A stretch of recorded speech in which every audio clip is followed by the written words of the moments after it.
안녕하세요. 화정입니다. 소박한 제 시와 수필 낭독방을 찾아와 주시고 경청해 주셔서 고맙습니다. 잠시나마 따스한 차 한 잔의 여유 되시면 좋겠습니다. 이번 123번째 글은 고스톱 치는 소리가 좋다 라는 수필입니다. 제 언니와 오빠와 남편과 형부는 모이기만 하면 고스톱을 치시는데요. 고스톱을 좋아하지 않는 저는 외톨이가 되어버립니다. 들어보세요. 고스톱 치는 소리가 좋다. 친정 식구들이 모이면 빠지지 않고 들리는 소리가 있다. 즐거운 웃음소리 사이로 무겁지 않으나 딱딱하고 얇은 물체가 바닥에 탁 부딪는 소리다. 그 놀이에 합류하지 못하는 내가 심심해서 어쩌다가 옆에 앉아 말을 붙이는 적이 있는데 매번 동문서답이다. 돈을 따거나 잃거나 그 재미에 흠뻑 빠져있기 때문이다.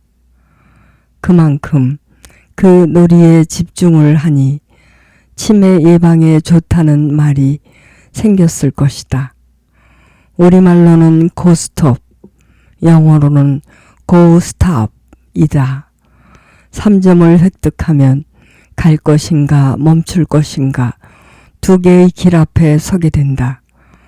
이 패를 낼 것인가 저 패를 낼 것인가 저 패를 먼저 먹을까 이 패를 나중 먹을까 매번 결정을 내리느라 주춤거린다. 어느 겨울에 무주로 친정 쪽 형제 자매가 함께 여행을 떠난 적이 있었다. 짐을 풀기도 전에 얇은 이불을 펴고 화투와 잔돈부터 꺼내 들었다. 점심을 먹은 후 고스톱이요. 저녁을 먹은 후 고스톱이요. 아침에 일어나서도 고스톱을 치셨다. 남편과 언니와 오빠와 형부는 어린 시절 땅 따먹기 놀이하듯 그 놀이에 열중하였다. 나는 레스토랑 앞에서 열리는 연주회에도 가고 싶었고 눈으로 덮인 무주의 풍광을 구경하며 걷고 싶었고 근사한 찻집에 들러 음악을 들으며 차를 마시고 싶었다. 고스톱에 발이 묶이고 손이 묶여서 언니와 오빠는 도대체 움직일 줄 몰랐다. 인원이 충분했으므로 고스톱판에 끼지 않아도 될 나와 동행해 줄 수 있었던 남편이 오히려 일어설 기미가 보이지 않았다. 혼자 나갔으나 무엇을 하겠는가. 홀로 여행을 떠나온 쓸쓸한 여자가 되어 연주회장 주변을 기웃댔다. 차라리 모르는 사내와 눈이라도 맞았으면 싶었다. 자식 둘이 고등학생이었던 내게 그런 일이 일어날 리 만무하였다. 심드렁하게 집으로 들어왔다. 신나게 웃고 소리치는 고스톱판은 끝날 기미가 없었다. 내가 나갔다 왔는지 무얼 했는지 관심 밖이었다. 참을 수가 없었다. 특히 남편에게 말이다. 평소에 화를 잘 내지 않던 나는 떨리면서 울듯한 목소리로 소리쳤다. 놀러 온 거예요? 고스톱을 치러 온 거예요? 고스톱 치려면 서울에서 치지 무주까지 왜 왔대요? 화들짝 놀란 언니와 형부들은 그제서야 멋쩍은 웃음을 지으면서 고스톱판을 접으셨다. 케이블카를 타고 눈 쌓인 설천봉 구경에 나섰다.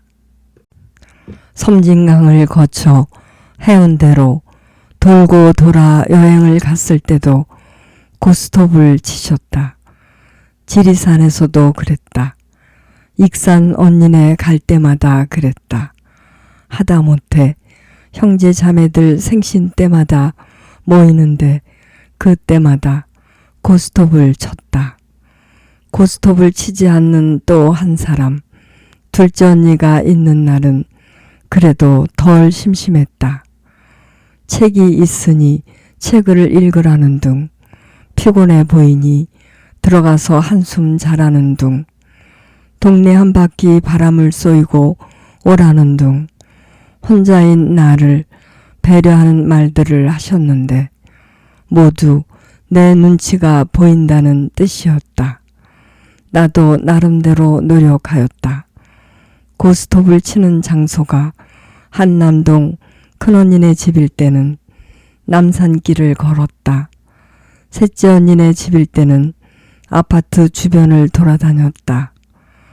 고스톱을 배워 함께 치면 서로 재미있는 일이건만 아직도 나는 고스톱에 관심이 없다. 내가 늘 하는 말이 있다. 내가 고스톱을 치면 인원 초과라서 최서방이 빠져야 할 텐데요. 고스톱 치는 모습을 보면 어머니가 생각난다. 명절이면 서울에서 작은 어머니와 아버지들이 오셨다. 할머니께서 둘째 아들 집인 우리와 사셨기 때문이다. 그분들 역시도 자나깨나 고스톱을 치셨다. 웃음소리가 온 동네를 울렸다. 고스톱을 치는 동안 어머니는 아궁이에 불을 지펴 밥을 하느라 비지땀을 흘리셨다. 뽀얗게 화장을 하고 앉아 고스톱을 치는 작은 어머니들에 비해 밥상을 차리느라 땀을 흘리며 동분서주하는 마르고 까맣게 탄 어머니를 보면 화가 났다. 힘들다는 내색 하나 없이 행복한 어머니의 얼굴은 내 심술통을 자극했다. 물론 어머니의 밥상 앞에서 우리 모두는 행복해했다. 어머니처럼 밥을 하는 것도 아닌데 나는 왜 언니와 오빠와 남편과 형부의 고스톱판을 너그럽게 보아주지 못하는가. 아르헨티나에서 넷째 형부네가 나오셨다. 자주 나오시는 편이다. 고스톱이 빠질 리가 있겠는가. 두 형부와 내 남편과 작은 오빠 이렇게 4명의 남자들이 자리를 잡았다. 큰언니와 셋째와 넷째 언니가 또 다른 자리를 잡았다. 평소에 언니와 오빠와 내 남편이 칠 때에는 점당 100원씩이고 상한가는 5,000원이었는데 이번에는 점당 1,000원씩에 상한가는 10,000원이란다. 몇 번 돌지 않았는데 상한가를 쳤다고 넷째 형부가 쾌재를 부르고 셋째 형부가 투덜대셨다. 다른 편에서는 넷째 언니가 돈을 땄다고 환호성이었다. 아르헨티나 도박단이 왔구먼. 당할 재간이 없네. 꾼이야 꾼.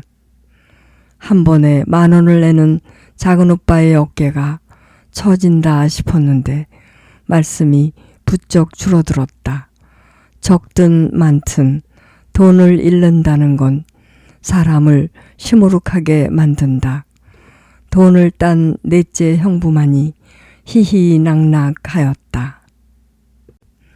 고스톱을 치지 않는다고 그렇게 재미가 없는 것은 아니다.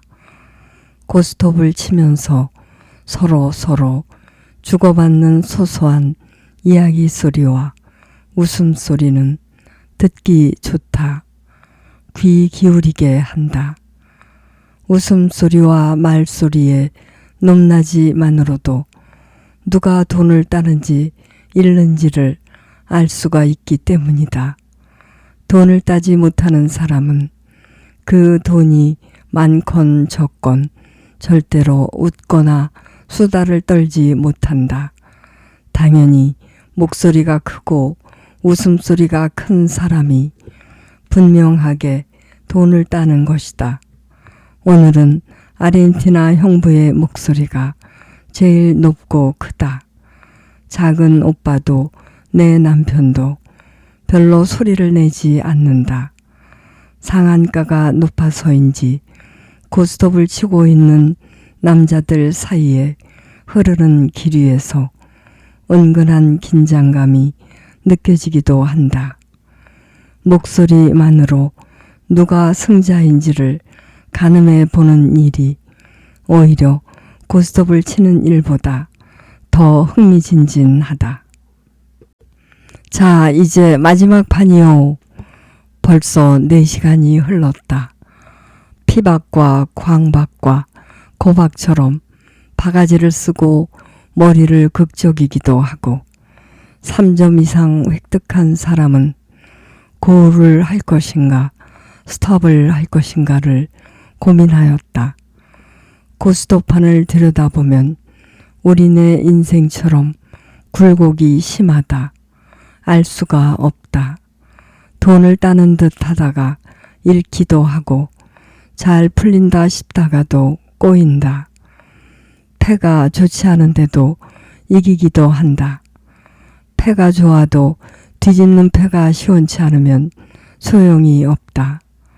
마음대로 되지 않는 것이다. 마음대로 되지 않아도 허허허 웃음으로 넘기는 고스톱판 같은 세상이면 살만하겠다.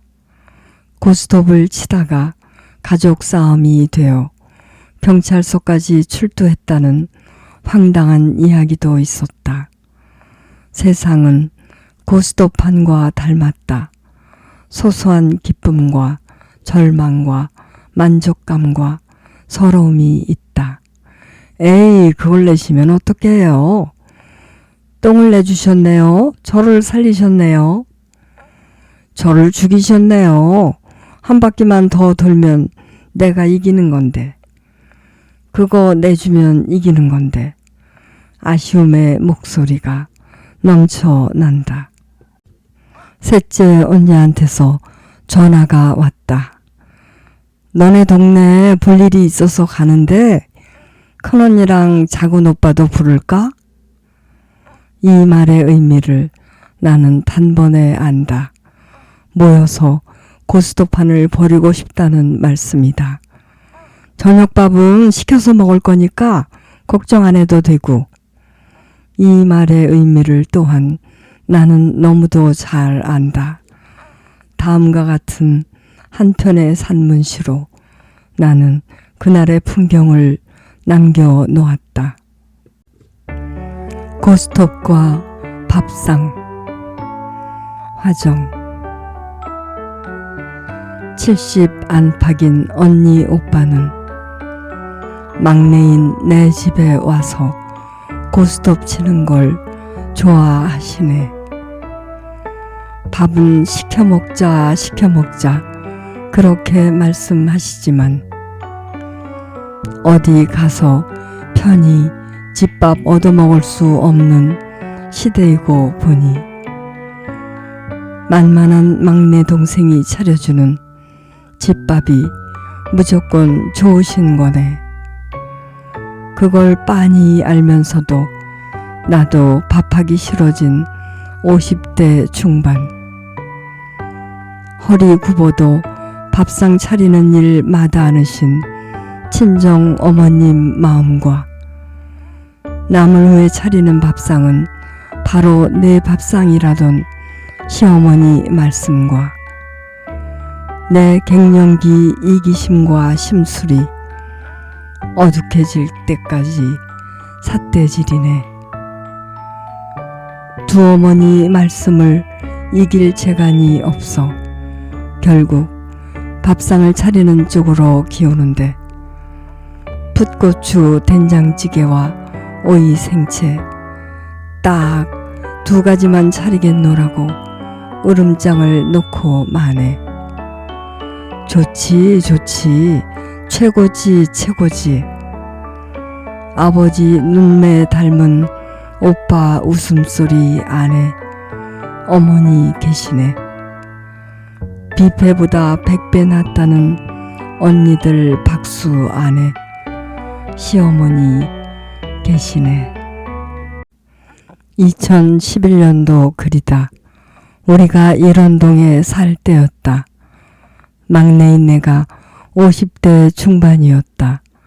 지방으로 전전하다 서울로 입성한 우리가 기특하고 궁금해서 언니와 오빠들은 자주 우리 집으로 오셨다. 고스톱판을 빠뜨리지 않았다. 외식이 흔치 않았고 손님이 오시면 집밥을 대접해야 예의라는 생각이 지배적이었던 시절이었다. 심술이 많고 이기적인 막내였던 내가 가장 열심히 밥상을 차렸던 때였다. 언니와 오빠는 맛있다 맛있다와 막내 동생이 최고야를 연발하셨다. 모여서 밥 먹을 때가 행복이지. 오빠는 자주 말씀하셨다. 그립다. 고스톱을 치는 것을 바라보던 모든 날들이 그립다. 독박을 썼다고 찡그리던 표정이, 이겼다고 쾌재를 부르던 목소리가, 뒤가 잘 붙지 않는다고 아이들처럼 툴툴거리던 음성이 그립다. 형제들끼리 치는 고스톱이 최고야. 큰언니 말씀도 들려온다. 큰언니가 87이 되신 지금도 형제 자매들이 모이면 고스톱을 치지만 나는 예전처럼 심수를 부르는 일이 없지만 둘째 형부와 셋째 형부와 큰 오빠가 멀리 떠나가셨다. 나이 탓도 있지만 예전처럼 모이는 일이 쉽지 않다. 식구들이 모여서 밥을 먹고 고스톱을 치고 이야기를 나누고 모여서 이루어지는 하나하나가 행복의 소리다. 어찌 이 소리들을 좋아하지 않을까? 나는 고스톱 치는 소리가 좋다. 참 좋다.